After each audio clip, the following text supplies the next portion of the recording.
Assalamualaikum warahmatullahi wabarakatuh.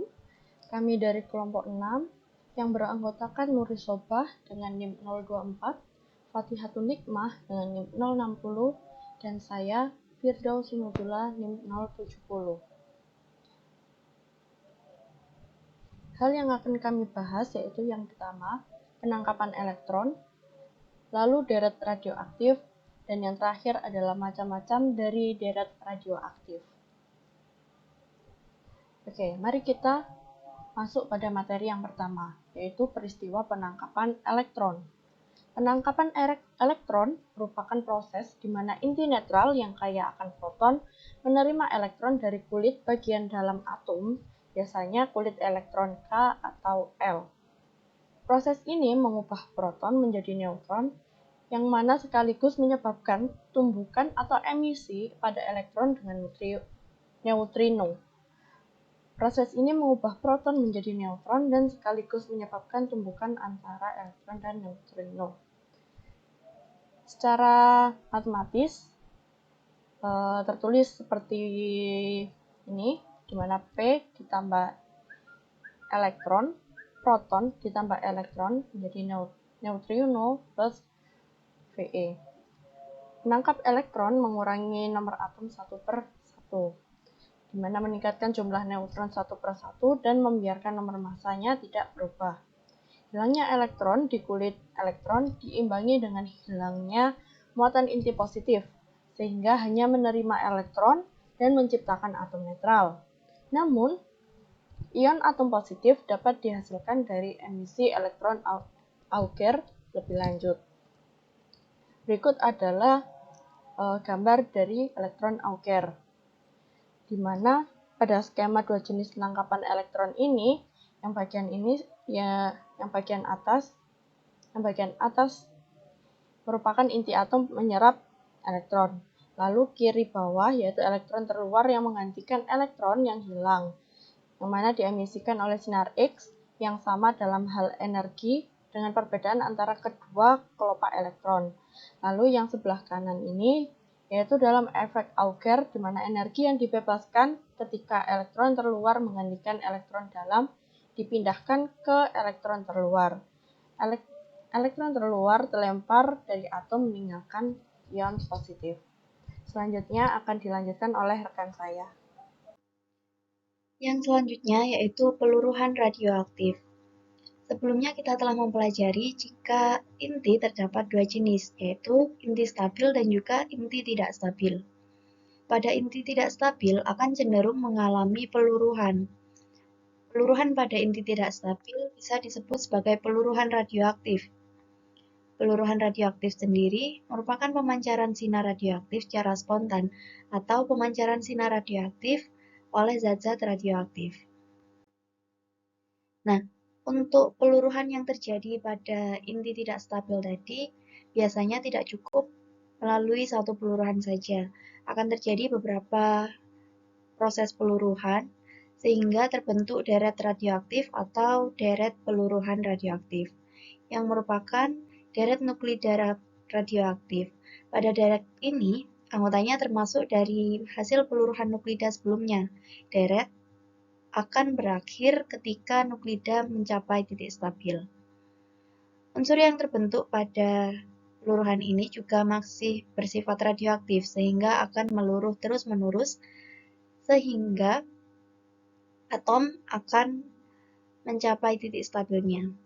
Nah, dari hasil inti-inti yang terbentuk yang bersifat radioaktif tadi, hingga diperoleh inti atom yang stabil, ternyata serangkaian inti-inti atom yang terjadi memiliki nomor massa yang membentuk suatu deret.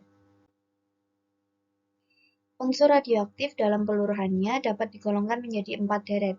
Yang pertama yaitu deret thorium atau 4N, deret neptunium 4N+1, deret uranium 4N+2, dan deret aktinium 4N+3. Di mana dari keempat deret tersebut merupakan 4 deret radioaktif alami dan juga 1 deret radioaktif buatan. Pada deret radioaktif buatannya yaitu deret neptunium.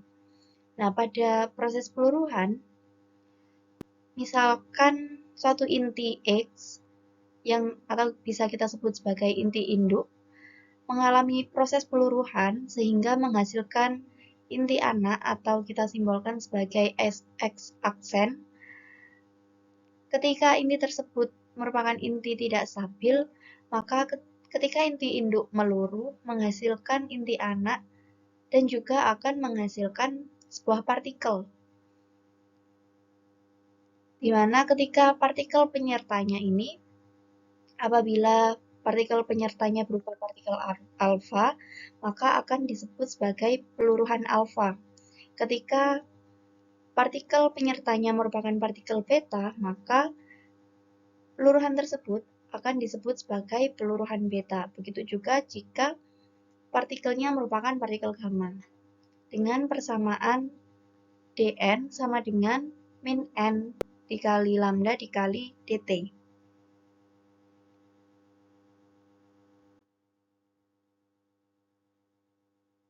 Nah, dari persamaan sebelumnya,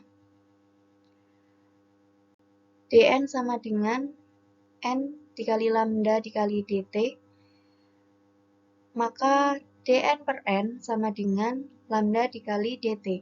Simbol minus di sini menunjukkan adanya suatu peluruhan. Kemudian diintegralkan sehingga terbentuk persamaan yang kedua, yaitu ln nt per n0 sama dengan min lambda dikali t. Kemudian dari persamaan tersebut, ketika dieksponensialkan, maka akan menghasilkan nt sama dengan n0 dikali e pangkat min lambda dikali t. Di mana nt merupakan jumlah inti induk yang belum meluruh pada waktu T. Kemudian N0 merupakan jumlah inti induk mula-mula, dengan N0 min NT merupakan jumlah inti induk yang sudah meluruh, atau disebut juga dengan inti anak. Nah, untuk persamaan tersebut merupakan hukum peluruhan radioaktif. Kemudian kita lanjutkan dengan jenis deret radioaktif yang pertama, yaitu deret thorium. Untuk grafik dari deret thorium bisa diamati pada gambar tersebut. Pada deret thorium dimulai dari atom TH dengan nomor massa 232 dan nomor atom 90 hingga mencapai inti atom stabil pada menjadi atom Pb dengan nomor atom 82 dan nomor massa 208 dengan proses peluruhannya pada slide berikutnya.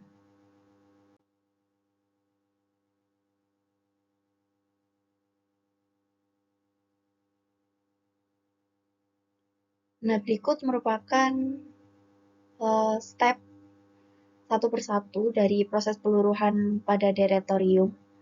Yang pertama, dari atom TH dengan nomor massa 232 dan nomor atom 90 menjadi atom Ra dengan nomor massa 228 dan nomor atomnya 88. Maka partikel penyertanya merupakan partikel alfa.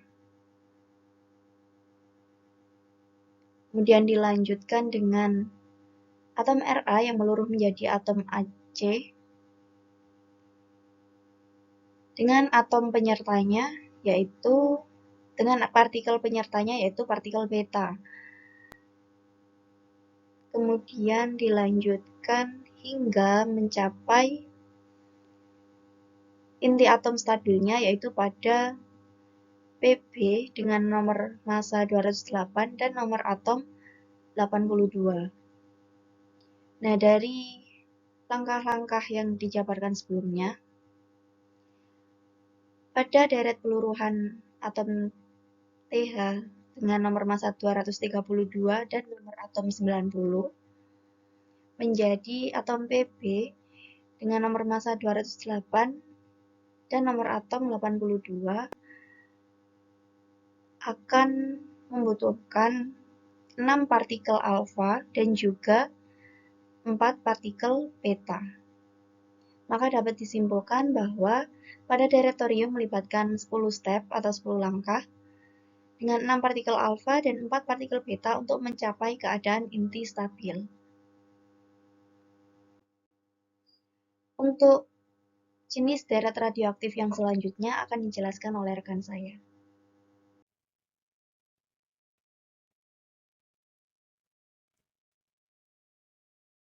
Oke, selanjutnya yang kedua yaitu kita akan bahas terkait deret radioaktif yang disebut dengan deret neptunium. Nah, pada sebelumnya kan sudah membahas nih deret thorium.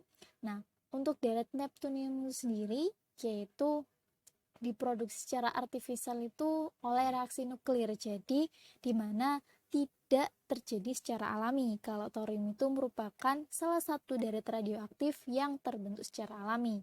Nah, untuk deret neptunium sendiri disebut juga dengan deret 4n+1 karena di mana pada nomor masanya itu dapat dinyatakan sebagai 4 kali bilangan bulat yang sesuai yang dimaksudkan di sini ketika di mana nomor masanya itu akan mendapatkan nilai yang sama dengan 4n+1.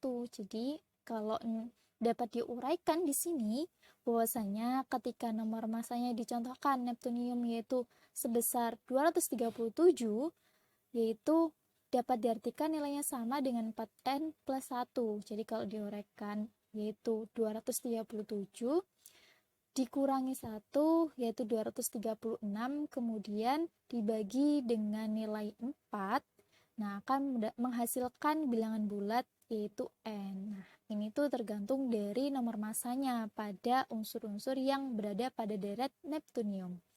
Oke, jadi untuk deret neptunium bahwasanya tadi dijelaskan yaitu tidak terjadi secara alami, di mana deret neptunium yang memiliki waktu paruh sekitar 2.144.000 tahun. Nah, ini memiliki jadi semua waktu paruhnya itu pendek dibandingkan dengan usia elemen. Nah, di sini yaitu gambar dari deret neptunium, yaitu di mana yang pertama itu diawali dengan neptunium dengan nomor massa 237, kemudian di sini diakhiri dengan bismut yang stabilnya itu dengan nomor massa 209. Oke, selanjutnya kita bahas terkait deret uranium. Deret uranium ini merupakan deret yang terjadi secara alami. Nah, deret yang terjadi secara alami ini tuh disebut juga dengan deret 4n+1. Sorry, maaf di sini kalau 4n+1 tadi itu yaitu neptunium, kalau untuk 4n+2 yaitu deret uranium. Nah, pada sebelumnya juga bahwasanya di sini untuk konstanta neptunium tadi itu 1.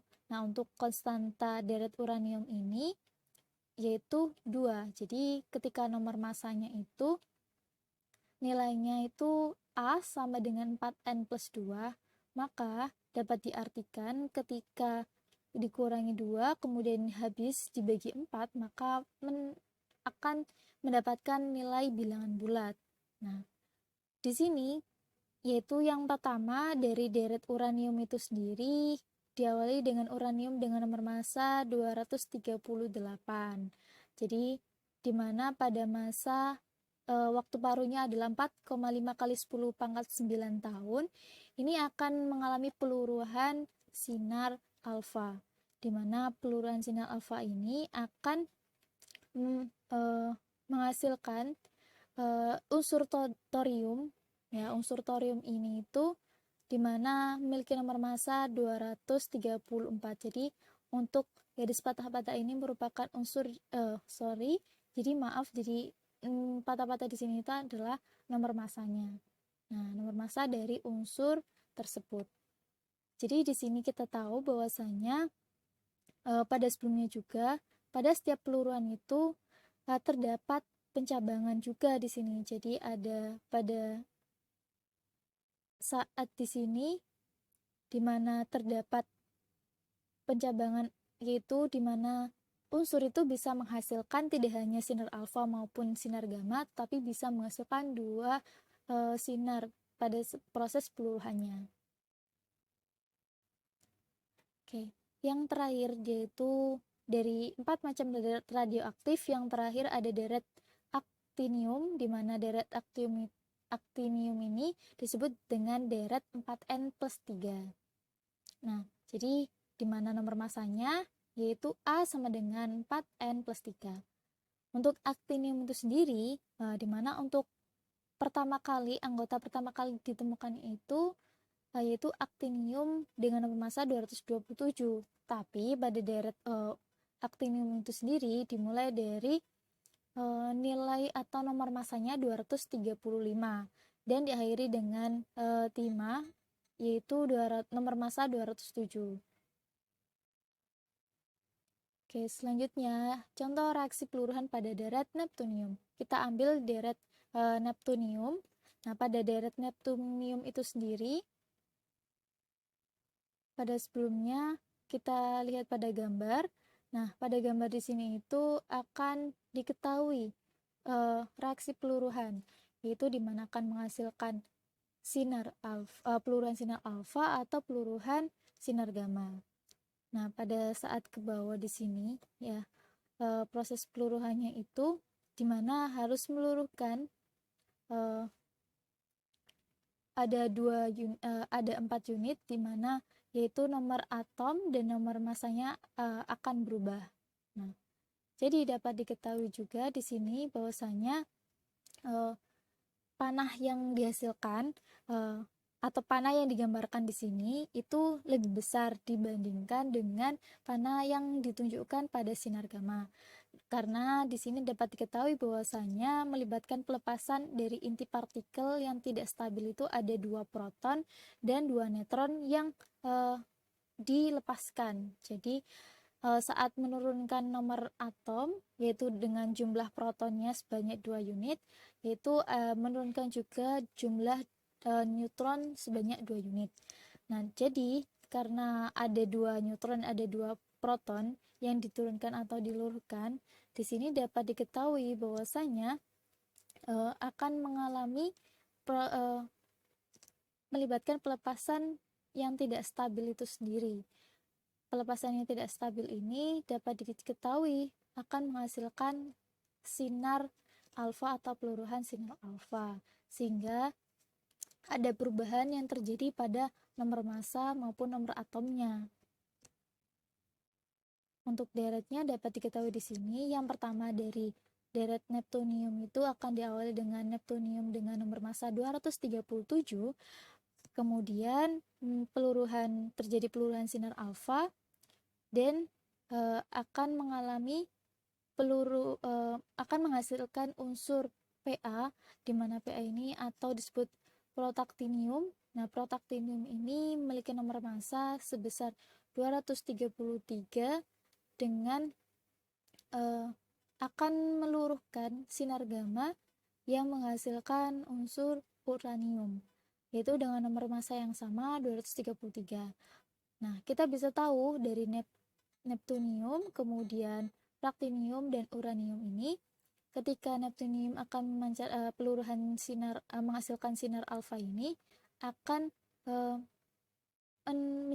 akan membuat unsur platinum ini. Nah, platinum ini kan akan mengalami perubahan nomor massa dan nomor atomnya karena terjadinya peluruhan yang ada perubahan dari nomor atom dan nomor massanya.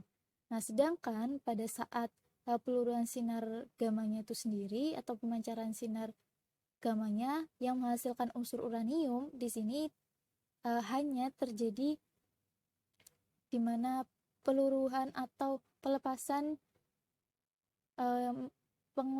pelepasan dari elektronnya itu, yaitu peluruhannya itu neutron menjadi proton. Jadi hanya 2 unit atau nomor massanya itu tidak berubah. Jadi yang berubah itu hanya proses menurunkan nomor neutron satu satuan. Jadi menaikkan nomor atom satu satuan dan memberikan nomor massanya itu tidak berubah. Yang tadi disebutkan kalau dicontohkan di sini itu praktinium dan uranium. Dan itu seterusnya. Nah, untuk deret neptunium itu sendiri akan menghasilkan unsur bismut itu dengan nomor massa 209. Nah, itu akan menghasilkan unsur yang stabil. Kalau dituliskan secara singkat bahwasanya dengan neptunium sebesar nomor massa 237 kemudian menghasilkan bismut 209. Nah, ini menghasilkan 7 alfa dengan 4 sinar gamma. Kalau diketahui di sini bahwasanya pada neptunium itu menghasilkan pencabangan di sini, yaitu bismut ini tidak hanya menghasilkan sinar gamma atau sinar alfa, tetapi menghasilkan 2 sinar, yaitu sinar alfa dan sinar gamma. Untuk dituliskan secara tabel bisa diketahui berdasarkan tabel di berikut. Jadi pada gambar deret neptunium di atas, nah kita bisa buat tabel, yaitu dengan ada nomor atom, dengan judul tabel ada unsur, nomor massa atom, kemudian sinar yang dihasilkan, dan waktu paruhnya. Oke, selanjutnya ini merupakan referensi yang kami gunakan. Nah, terima kasih, semoga bermanfaat. Saya tutup mewakili kelompok 6. Wassalamualaikum warahmatullahi wabarakatuh.